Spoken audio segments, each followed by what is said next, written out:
The New England Patriots just got a triple dose of good Drake Maye news. What the heck? Let's talk about it. My name is Aaron. I'm the daily Patriots content. Don't miss out. All you got to do, hit that subscribe button, notification bell, and hit the like button. Because, guys, training camp has begun. Let's go. So, Drake Maye, a lot of good news coming out on his front that in my mind is only going to show that this year and beyond, the man's going to spread his wings.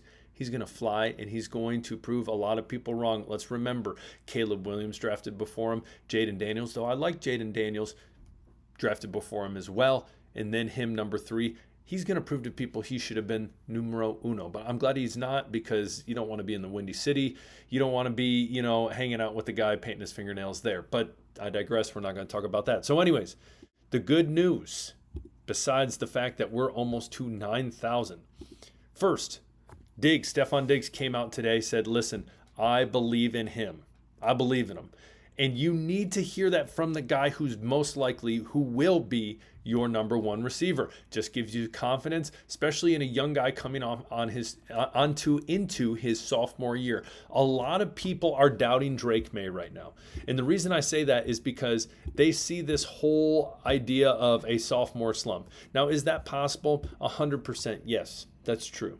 It could happen. It could happen to anyone. People have up and down years in their career. We're human. I'm saying that like I play in the NFL, but things happen. But I truly believe, continue to look at the evidence, everyone. Last year, what was he playing with? Not a lot. Not a lot. This year, much more weapons, a much better offensive line. He has only gotten better. He is only, this team, this offense around him has only gotten better. So moving forward, this is huge. Having Stefon Diggs come and say, listen, this guy right here, I believe in him. Let's go. And he needs him. Any wide receiver, you'd be stupid not to believe in your quarterback. Second, organized 95% of offseason work. So Mike Vrabel was essentially asked about Drake Maye. Hey, Drake, he's been great. And in the offseason, it was his leadership, it was his planning, organizing 95% of offseason work that he did with other players on the team. Now, granted, the first thing I will tell you this, as a man with 3 kids who I love dearly, I love them dearly. When you're someone without kids, you got a lot more time to plan. Now I know he got married to his, high school sweetheart and all that fun stuff. But it does show him taking the initiative, saying, we need to do this. The high school I teach at, there's athletes I see all the time. They don't want to take the initiative. They have all the talent in the world, but they don't take the initiative. And then that's when taking the initiative and the talent, when they come together, man, that's something special. Drake Maye has that. And being able to say, this is what we need to do, you love seeing it. So those 2 things right there only make you more confident in him. And last but not least, in what I would tell you, Patriots Nation, what I would tell you I think is the most important, the wide receivers are looking good. They're looking good day one. Stefon Diggs feeling confident out there catching the ball. As well, Kyle Williams, 2 passes in a row he caught from Drake Maye. One was on Gonzo, and the man turned on the Jets after the catch, and he was gone. Peace out. Drop back. Oh, that's what my kids do when we race at school. Listen, I'm going to tell you this right now. I teach weightlifting. I teach all that speed, agility, all that fun stuff. If you want to get fast, I know a lot of you are older. That's fine. But what I tell kids all the time, if you want to get better at something, you have to do it. A lot of kids don't like sprinting. Guess what? If you want to get faster, you got to sprint. Kyle Williams, the man can sprint. Sprint multiple times a week. At least twice a week, you're going to get faster. It's just part of it. So anyways, Kyle Williams putting on the burners, hitting up the peace sign, saying see you later. Right now, he's not practicing with the ones. But listen, if you are drafting in fantasy and you're in the later rounds and Kyle Williams is there, especially if you're in a keeper league, don't sleep on Kyle Williams. Do not sleep on him. I think you're going to see a great connection between him and Drake Maye. Kendrick Bourne having some good catches as well. Again, I will admit, I hate it. I don't want to say I'm a hater, because I'm not, but I think there's times that I just assumed, oh, he's not going to be on the team. And I ask for forgiveness for that because I think he could prove a lot of people wrong, and he's a great veteran presence, and I've said that before. And then we look at the ones. The ones we have Stephon Diggs, and then my guy, trademark. I can't get it trademark because it's not my name, and I don't think my wife wants us to change our name to Booty.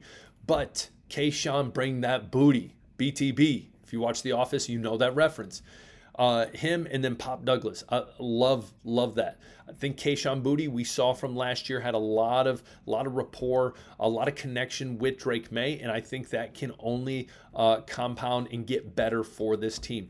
Guys, things are looking good for this offense. Things are looking good for Drake Maye. He's showing this sophomore year he's going to prove the haters wrong, and he's going to prove to Patriots Nation that he was worth that third-round pick, which I think he already proved, first season. But comment below, does this make you excited? What are your thoughts? Let me hear from you. Now, next up, kind of a transition, still on the offensive side of the ball, looking at the offensive line. And I find this very interesting, is you have your boy Jared Wilson. Now, we remember Jared Wilson was the top center in this year's draft. He was drafted in the 3rd round from the Dogs, the Georgia Bulldogs, and he's getting reps as starting center. Now, what I'm saying is, in a way, he's stealing reps from Bradbury. Now, I think the writing's on the wall there. I've said this time and time again. I think that Jared Wilson, at some point this year, you will see him surpass Bradbury and take that starting role. I think that is a given.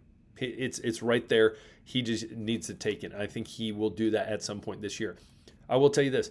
I didn't think we would see reps this early, literally day one into training camp. That doesn't mean that he's going to automatically get it right now.